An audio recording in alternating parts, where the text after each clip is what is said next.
So I'm going to give you a quote, and then we're going to be off and we're going to be running. And if we have time at the end, which I doubt, because I've just got so much stuff, I'll take questions. Or another way to go at it would be to just email me at dillingham@kw.com, and I will follow up with you and give you more information. So I want to give you a quote right off the bat, and it kind of sets the tone for what I want to accomplish. The quote is from a man named Socrates. Now, you may not know him. Even Ben is not old enough to know him, but he had the cube next to mine when I started in the business. And Socrates had a quote, and the quote was this: "I cannot teach anyone anything. I can only make them think." And so my job today, my goal today, is to give you some things to think about. Now, in 15 or 20 minutes, we're not going to get into a very deep conversation on any one item, because I would be fearful if I did that the item that I selected wouldn't be of interest to you. So instead, I'm going to give you 5, 6, 7 things to think about, and hope that all of you can pick at least one to then follow up on and think more about. So my first one is this. My first one is I'm going to suggest that you think about learning to ask better questions. Asking great questions is an art. It's a skill. And if it's a skill, that means you can get better at it. It is the only way, really, to help people self-discover. We ask buyers questions to help them self-discover what's important to them. We ask sellers questions so that we can find out and they can realize what's important to them. And I think it's just a very important technique to connect with other people that you have conversations with. So asking great questions. Now, great questions, I'll give you a tip. Great questions, more often than not always, but more often than not, will start off with the words what, why, or how. What, why, or how. And I'm going to illustrate that for you a couple of times during our 20 minutes or so.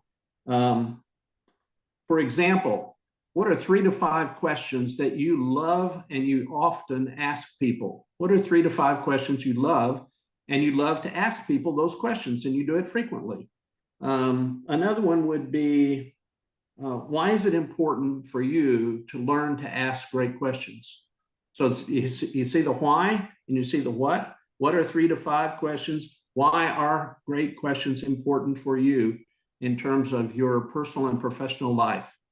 All right, so asking great questions. There's one thing to think about. Are you good at it? Are you on a scale of 1 to 10? Are you a 1, not very good? Are you a 10? You're a superstar? Probably all of you are somewhere between 1 and 10. But figure out where you are. Figure out where you are. Here's another one. Uncover, discover, or realize your strengths. What are your strengths? And how do you, remember, why, what, and how? How do you use your strengths to your advantage? I know sometimes I'll ask a class, I'll say, how many of you, all other things being equal, how many of you would rather work with your strengths than your weaknesses? Well, of course, everyone says, well, strengths. And I said, okay, all other things being equal, do you think you'd make more money working with your strengths or your weaknesses? Once again, everyone concludes, and is easy to say, well, I use my strengths. And I said, well, would you enjoy working with your strengths or your weaknesses more? And they said, well, they're strengths. And I said, isn't that interesting that we're like virtually unanimous on wanting to work with our strengths? And probably not many people, matter of fact, the classes that I teach, probably only 50% of the people have given what their strengths are any consideration whatsoever. So what are your strengths, and how can you use them to your advantage? Next thing, I want to talk about wealth. Wealth's a hot topic right now. It should have been a hot topic a long time ago. One of the very first quotes about, well, it wasn't really one of the first quotes, but it's a long time ago. I heard a quote by Jim Rohn, who was a motivational speaker. And he said, you know, when we kind of missed out. When we were growing up, we shouldn't have been a 1-house, 2-car family. We should have been a 2-house, 1-car family. Think about that. Building wealth, creating passive income. So the questions I said is, what does wealth mean to you? What does wealth mean to you? And then, how do you achieve wealth? How do you achieve wealth? You need to know, if you don't know, you need to know the definition of passive income. Passive income is when money's working for you, not when you're working for money. 98% of all realtors are in the self-employed category, and they work for money. You quit coming in, sooner or later the money stops. Those of you with teams, you may, we call it 7th level. If you've achieved a 7th level status, that means that the team can operate without you. If you're in that situation, then you own a business. But not a whole lot of people have gotten to the 7th level. So I'm going to refer a book to you. I'll refer a couple of books as we go along. Cashflow Quadrants by Robert Kiyosaki. It's practically a must read. It hits all 3 of my categories too. Large print, fairly short, and pictures. So it'll be quite an easy read for you. Cashflow Quadrants by Robert Kiyosaki. And it explains the difference between making money and building wealth. There is a huge difference. Wealth, when you have wealth, you have freedom. Until you have wealth, you have no freedom. And so start thinking about it. When we teach Quantum Leap, we talk about a 70-30 habit. Live on 70% of what you make and save or invest the other 30%. Now, it's going to take more than 1 year for that 30% to build into wealth, but that 30% times 5, times 10, times 15 years, and then compounded, you'll look up and you'll be wealthy. So there's another book. It's fairly new and fairly straightforward. It's by Dave Ramsey, and it's called Baby Steps Millionaires. Baby Steps Millionaires. So think about wealth. It's important. Understand what passive income, as I said before. Okay, so the next thing I want to talk to you about, and I want you to think about, is being learning-based. Now, you've got a leg up. Let's see, we've got about 17 people on the call. You 17 people are you got a leg up on being learning-based because you're on this call. And that's one of the ways to be learning-based. What are 5 ways? What are 3 to 5 ways, or what are 3 to 5 things you do that would prove to me, if I were watching you, that would prove to me that you are learning-based? So what behaviors, what 3 to 5 behaviors do you have that would accentuate the idea that you're learning-based? I'm going to suggest one in particular, and it's really kind of a joint point. If I were looking at you, examining your life, I would ask you, well, so tell me some of the people you hang out with. Do you hang out with learning-based people? Do you hang out with wealthy people? Do you hang out with successful people? Do you hang out with movers and shakers? Or do you hang out with whiners? And do you hang out with victims? Do you hang out with people who complain a lot? Do you hang out with people who are lazy? I mean, who you hang out with will dictate, in large part, what you become.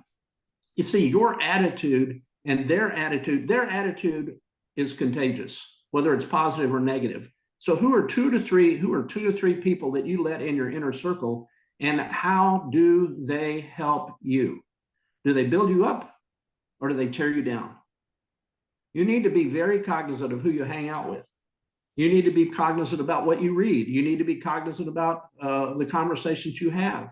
You need to be diligent about writing down and having some sort of system for taking ideas and notes and maintaining or holding on to them so that you can pull them up when you want to. All right, so being learning-based, being coached. Again, we were doing it in Plano, that's my market center where I live. We were doing a KPA and a career visioning assessment. And I asked the person who was running the assessment, I forget what they call the bad guy. I was kind of the devil's advocate. And so I said, so is this person you're interviewing learning based? And they said, oh yeah, he or she, I forget if it's a he or she, they're learning based. I said, how do you know that? He said, well, I asked them and they said they were. I said, oh, wow, I didn't realize there was another script other than, yes, I'm learning based, and yes, I'm a self-starter, and yes, I'm a team player. Those are the scripts that people who are interviewing will use, regardless of whether they're true. So then I asked this question. I said, so what's a great book that this person has read recently, and what did they get out of it? And the person said, well, I don't know. I said, if they're learning based, then they've read a great book in the last 6 months to a year, maybe shorter, depending. But they've read a book and they came away with something. And maybe it was a quote, maybe it was a thought, maybe it was an idea. At Keller Williams, sometimes we say maybe it was an aha. So the books you read, there's a great former motivational speaker, Charlie Tremendous Jones was his name. And he said, you'll be the same person 5 years from today that you are today, except for the books you read and the people you meet. Interesting, isn't it? Yeah. Okay, mission and purpose. You need a mission statement. You need to have a purpose. Dave Ramsey, the author Dave Ramsey, said in one of his books, he said, if you don't have a mission or a purpose, when the going gets tough, you'll quit. Think about that. I mean, anybody can do real estate when it's easy.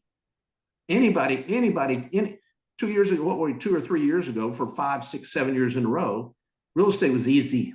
It's easy. If you're a true pro, you should hope that it gets harder. You should hope that it gets harder, because the part-time, the ne'er-do-wells, they'll drop out. I mean, history will prove it. History will prove it. This is like my 5th shift. And while you think it's tough in this shift, I'm going to tell you, it's tougher. It's tougher having NAR with 2.2 million realtors, even if each one of them only takes 1 or 1.5 deals. I'd rather have 700,000 people who scrap it out and get all the business. So mission and purpose. You have to have a mission. John Maxwell, one of my favorite authors, said, your mission, your purpose in life is really going to be tied to your strengths. And I go, ooh, I think I mentioned strengths earlier, didn't I? So what is it that makes you get up every day? What is it that drives you? I was having a difficult time with that quite a few years ago, until I learned something that was so transformational for me. And here it is. Your mission statement, your purpose in life can and probably will change, because you change, your life changes. So your mission and your vision can change. So it doesn't have to be perfect. You don't even have to like it right now, but have one. I tell the class when I'm doing it, I said, I want everybody to have a mission statement before you walk out of here. And if you can't come up with one, copy your neighbors. I want you to have a mission statement. I don't care if you don't like it.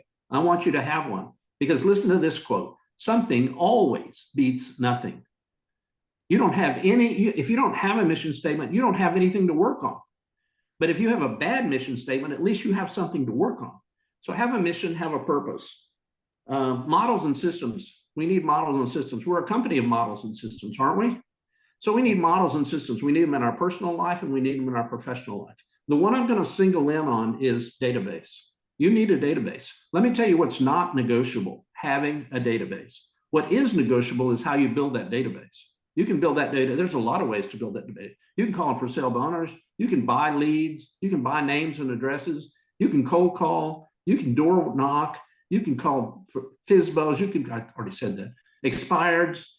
You can do whatever you want. But here's what's not negotiable. You've got to have, for a career, for a successful career, you have got to have a database. And that database is a system. It's a system. Now, the second part of that system is you've got to stay in touch with it on a regular basis.